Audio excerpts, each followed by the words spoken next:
Vamos agora à entrevista do dia com Maria Lídia Flandoli. A aprovação pelo Senado de projeto que torna a corrupção crime hediondo é mais uma resposta do Legislativo ao clamor das ruas.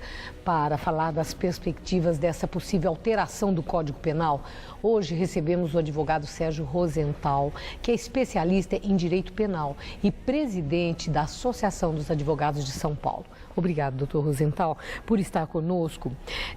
Corrupção ativa ou passiva já é crime tipificado. Sim. Agora, essa iniciativa alterando o Código Penal, tornando crime hediondo a corrupção, no que muda?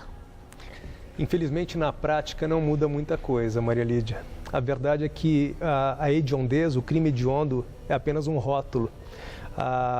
O tecnicismo, ele vai demonstrar que, na verdade, esses crimes, se transformados em hediondos, eles trarão uma maior dificuldade para a obtenção do livramento condicional ou de uma progressão de pena, mas, na essência, isso não muda nada.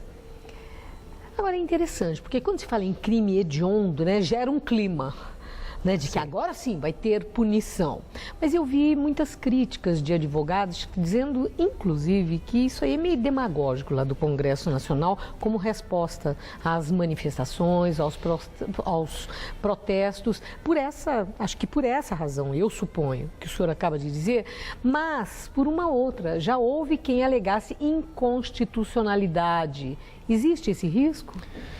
Sim, a Lei dos Crimes Hediondos é uma lei de 1990 e ela impôs algumas restrições à liberdade e a alguns direitos de defesa, vamos dizer assim, dos acusados desses crimes. Essas restrições foram caindo ao longo do tempo por decisões do Supremo Tribunal Federal, que entendeu que elas contrariavam a nossa Constituição. Existe o risco de ser aprovado tanto na Câmara, porque foi aprovado no Senado, em seguida vai passar por votação na Câmara. Existe o risco de que, se aprovado e sancionado, esse projeto possa ter aí um problema, exatamente por essa razão que o senhor falou? Não por isso, porque as regras que se aplicam aos demais crimes hediondos se aplicarão também a esses delitos. Nós já temos inúmeros crimes que são considerados hediondos, como o estupro, a extorsão mediante sequestro, o homicídio qualificado. Então, o que o legislador pretende é equiparar estes crimes, que são crimes contra a administração pública, aos crimes que já são considerados hediondos. Nós falamos muito em corrupção, e de imediato se pensa no homem público, no político, mas tem um cidadão comum, que de alguma forma corrompe.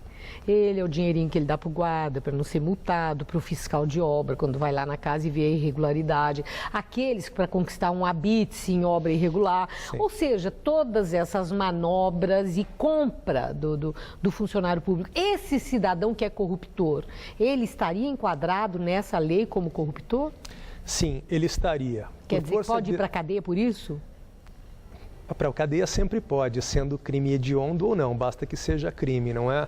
Mas este projeto, que é originário do Senado Federal, ele prevê que os crimes de corrupção ativa, corrupção passiva, peculato, concussão e excesso de exação se tornem crimes hediondos. Portanto, eu tenho que pedir para o senhor traduzir. Sim. Concussão, excesso de exação, Exato. Quer dizer, isso para exemplificar a corrupção é o quê? Apenas para exemplificar, nós temos a corrupção ativa e a corrupção passiva. A corrupção ativa é aquela praticada pelo particular em relação ao funcionário público, não é? Então, é o cidadão que oferece uma vantagem ao funcionário público para que ele faça ou deixe de fazer alguma coisa. O corruptor. Ele é o corruptor.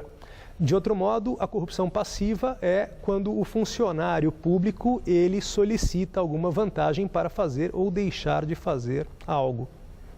Então, o projeto, ele também equipara a corrupção ativa praticada pelo cidadão comum ao crime hediondo. É muito comum a gente ouvir falar que quando a lei beneficia o réu, ela retroage. E que quando ela... Agora a questão e quando ela condena, ela retroage também? Não. Este é um princípio de direito penal que se aplica em inúmeras legislações do mundo, não apenas na legislação brasileira, e que diz que uma nova lei ela só deve abarcar situações futuras e jamais situações passadas.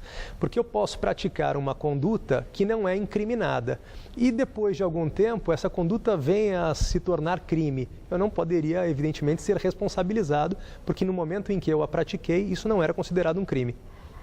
O presidente do Senado, Renan Calheiros, tem aí um processo que está correndo no Supremo Tribunal Federal e, por exemplo, peculato, que envolve essa questão da corrupção. Se essa lei for aprovada e esse processo ainda estiver em julgamento, a lei já pode ser aplicada, inclusive, num caso como esse do presidente do Senado Federal?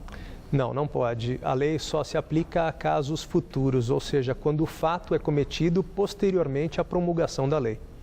O senhor é especialista em direito penal. No seu entender, endurecer a lei é a saída para o combate à corrupção? No meu entender, a lei deve ser rigorosa. A lei, certamente, ela deve causar temor ou ela deve dar uma resposta à sociedade pelos fatos praticados pelo criminoso. Mas apenas e tão somente rotular um crime de hediondo ou aumentar em determinada medida uma pena mínima não me parece a solução adequada para se combater o grande problema da corrupção que assola o nosso país.